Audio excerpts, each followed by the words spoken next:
As you've seen, we're doing this show differently tonight in order to keep safe distances from one another and because, frankly, most of the technical and support staff are working remotely. It's the same all over the television world. CBS News was the first to vacate its primary studios in New York. And as 60 Minutes correspondent Scott Pelley told us last Sunday, they are following other strict guidelines as well. The New York Department of Health required we sit 10 feet apart. While much of CBS is now broadcasting from Washington, the morning news took another approach. If this looks familiar to you, it's because we are in the home of Stephen Colbert. It's the historic Ed Sullivan Theater. Colbert's Late Show is on hiatus, but he's made a couple of humorous appearances, offering practical advice. We all have to do our part. And by do, I mean don't. We all have to don't our part. Every network and local news outlet has made dramatic changes in operating procedures, reducing studio crews and making sure anchors are at a safe distance. All right, as you can see, we're doing things a little bit differently today and going forward. At NBC, the Today Show's Al Roker and Craig Melvin were exposed to the virus, so they are broadcasting from home.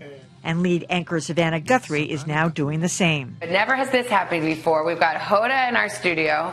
Al and I are working at home. A lot of special programming is popping up, too. Pandemic, what you need to know. Afternoons at 1 Eastern. Welcome to our live special Coronavirus Pandemic Questions Answered. But perhaps the biggest change is at Fox, where anchors who once dismissed coronavirus fears as a partisan plot to hurt President Trump have now grudgingly changed their tunes. Democrats are seeking to use this complex virus to score cheap political points. This dangerous health crisis could dovetail quickly into a political crisis. As New York Magazine's Frank Rich tweeted this week, Rupert Murdoch has blood on his hands. America is about to find out how much.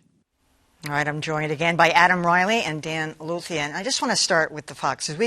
Fox Network, we talked about that last week. Trish Regan and Sean Hannity, and the very next day, Trish Regan was put on hiatus, whatever that means. They took her show off the air, but there was no question.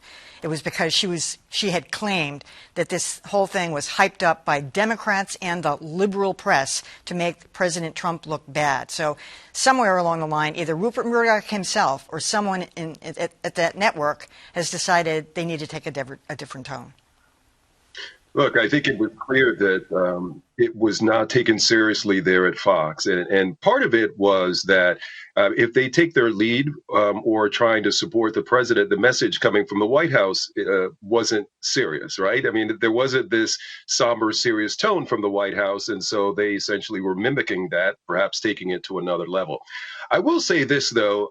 I've been reflecting back on some of the things I said, whether it's on your show or in other discussions, when we talked about the way that this story was going to be covered. And one of my big complaints was that on social media, local stations were hyping. Every time a number came out, they would put big, bold letters out and, yellow and red and say, 2 more cases.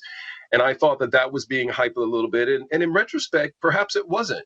Perhaps we needed to have more in-your-face reporting at the early stages, because if we let people know that it was as serious as we could understand it at the time, perhaps people wouldn't have been walking around and spreading this to each other. I had the same reaction because I was critical of using terminology like ground zero, but maybe it is. Yeah.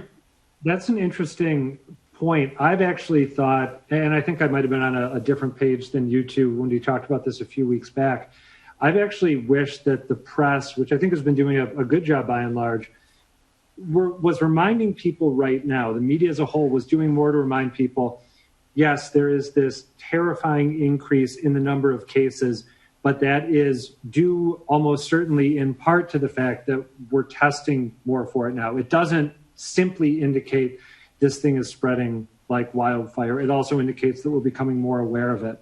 I think there's a way to convey that without telling people they don't have anything to worry about, and I'd like to see us work a little more at that. I'm less optimistic than the two of you that the Trish Regan suspension is a sign of some kind of greater sea change or self-awareness at Fox. It's easy to put her on hiatus or whatever you want to call it.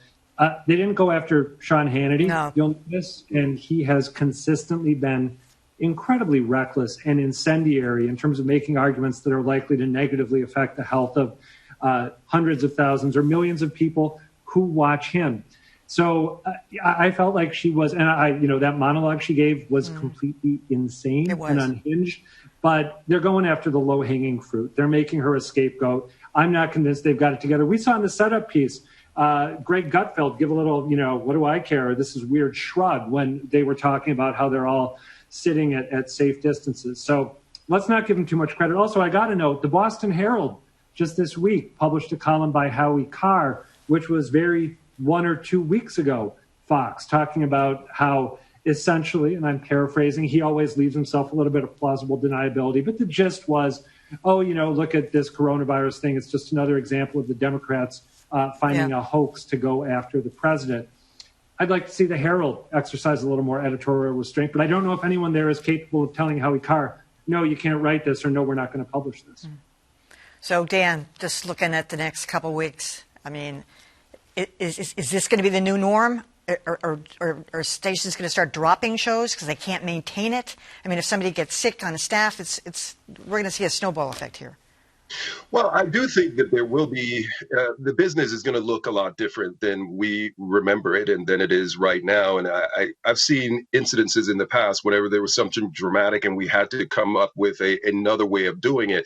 That almost became the option going forward. And I certainly think that in the way that we do live shows, perhaps there are going to be fewer shows that they use satellite and slick equipment to do it because they realize that you can do a lot more with less. And so maybe that's the key for helping the business. More with less. That's probably going to be the new norm. All right, gentlemen, thank you very much. Adam Reilly, Dan Lothian.